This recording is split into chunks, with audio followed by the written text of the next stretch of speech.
Hello guys, in this video I'm going to go through some frugal living tips from the Great Depression. So these are tips that have been passed on to me from family and some tips that I've researched myself. The first tip guys is reuse jars. I know my grandma reuses a lot of jars for pickling or even like storing flour or dried beans. So an example would be if you're buying a jar of peanut butter, once you've consumed all of the product, wash the jar out. Once it's dried and sanitized, you can use it to store things or even pickling like my grandma. She tends to store pickled like radish, carrot, like daikon, and even sometimes cabbage. I know a lot of people like to store their own food in jars as well, for example, like soups or preserved meats. Just gotta make sure you do some research so you don't have like food that's unsanitary. Also, guys, I just wanted to note all of this cash is actually rollover money that I had left over from my grocery shop each week, but I'm taking out $120 because I went to Costco this particular week as well. Another tip is to buy in bulk, especially if you have a big family, because it's often cheaper per unit if you're buying in bulk. For example, like a kilo of chicken is going to be more expensive than buying 3 or 4 kilos of chicken at the butcher or at a supermarket that sells in bulk. This point actually coincides with my next, which is stockpiling. I've gone through this a few times, but I can't stress it enough. Stockpiling is crucial for low income earners, so it kind of prepares you for like emergency events where there's no food left on the shelf, or there might be a particular week that you can't work and you don't have income coming in. That way, if you have a stockpile, it buys you some time, especially for the more challenging weeks. Also, having a stockpile enables you to shop for what you want at the price you want. So I tend to buy canned soups from the Campbell's brand when they're half price or at least 40% off and stock that up because I love having it in winter. And because I have a stockpile that I rotate, I never actually have to pay full price for that particular item. Just keep in mind though, do it responsibly. Don't go overboard and just stockpile anything because then that turns into food wastage and you end up wasting your own money. So make sure you stockpile items you actually eat and make sure you rotate it so you don't have a tin of soup that's been in your pantry for 10 years because then it's not going to be safe to eat. And honestly, guys, I joke about this a lot, but I think my stockpile pantry has provided the best return investment wise this year. I mean, I'm someone that invests in stocks and I do have an investment property, but the highest return I received from this year is my stockpile pantry because some of the cans of veggies and soups that I've purchased probably a year ago or maybe even a year and a half ago has pretty much either increased by 50% or it's even doubled in some cases. And for those who are new to my channel, I've actually introduced a savings challenge. So every week I give myself $100 to spend on recreation and I've just created this little chart. So for example, this week I'm going to cross out the $50 challenge. So from the $100 of recreational funds I give myself, I'm going to take away $50 to put back into the bank, which means I have $50 to spend this weekend on recreation instead of the usual $100 each week. And the next tip, guys, is grow your own fruits and vegetables if you can, because I know in the Great Depression, a lot of people did that. My grandparents actually grew potatoes, carrots, a lot of herbs and spring onions and like a chili tree because they were relatively easy to grow and it costs more to go out and buy those little things at the shops.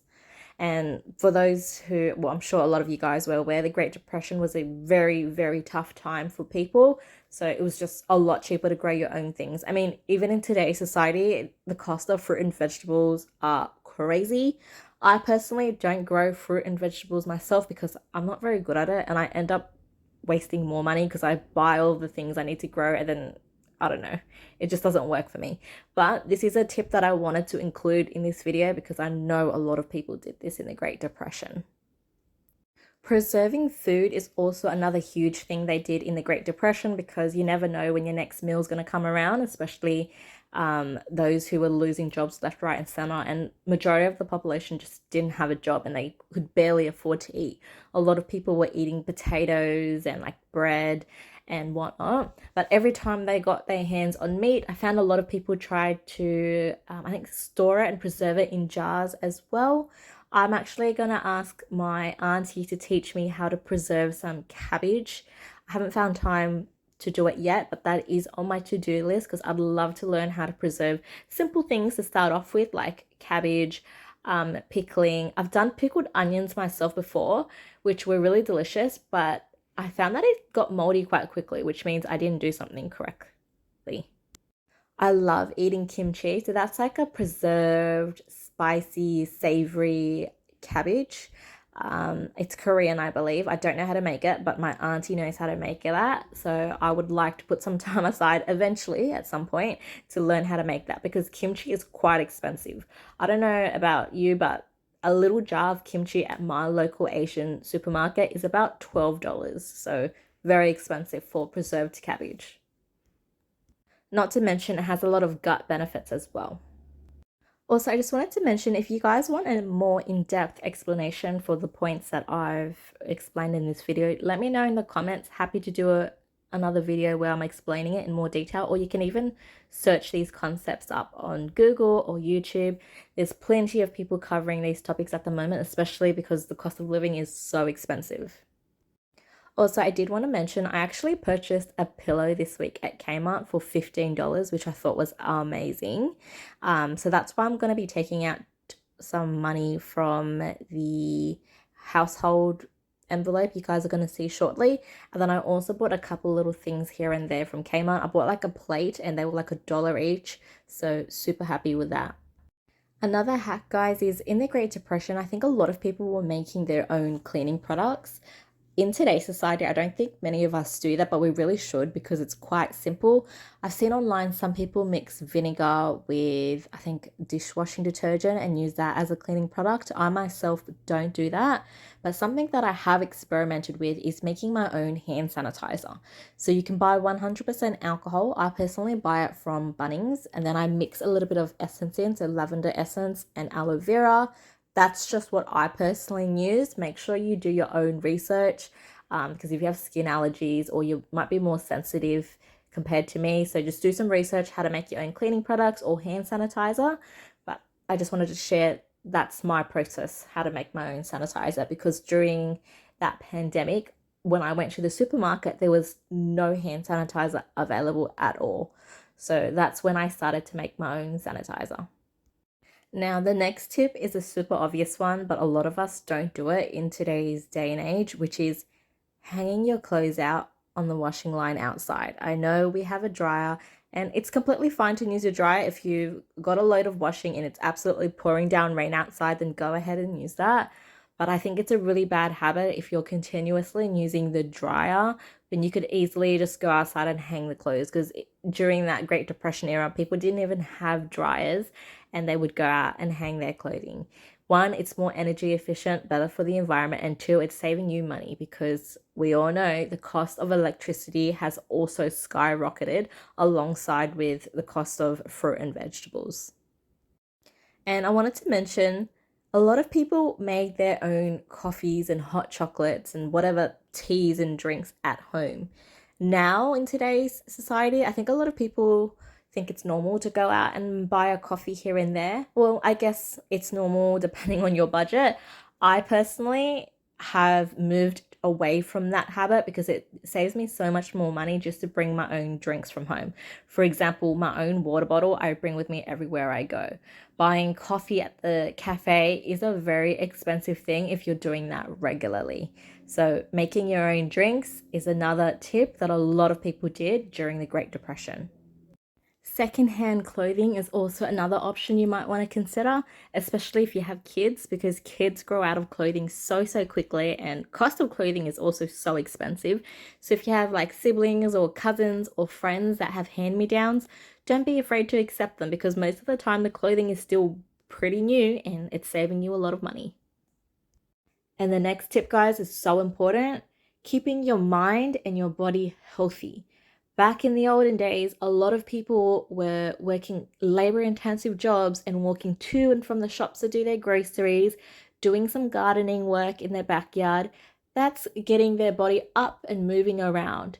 And they were also eating less processed food. It would just be vegetables and protein or like whole wheats.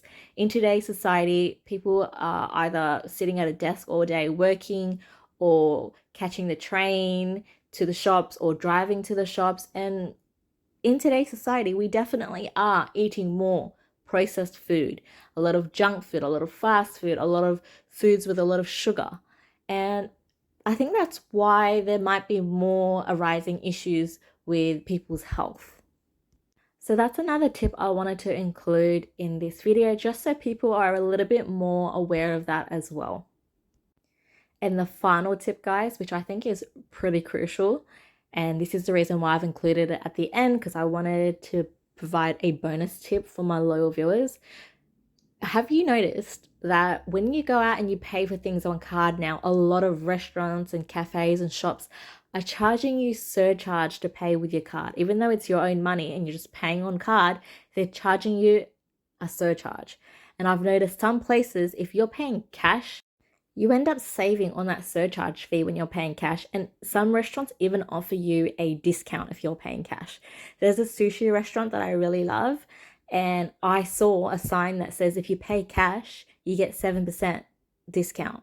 So you might want to consider paying cash for like your going out to eat or going to the supermarket, or even if you're going to like a farmer's market.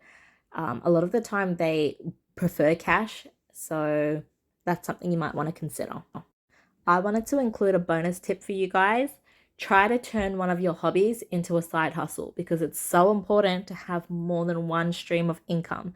You don't want to put all of your eggs in one basket and only rely on your employer's income, because a job cut could happen anytime, anywhere. It could happen around the corner, and that can put a lot of families in financial stress when there's a job loss. Thank you so much for watching, guys. I'll see you in the next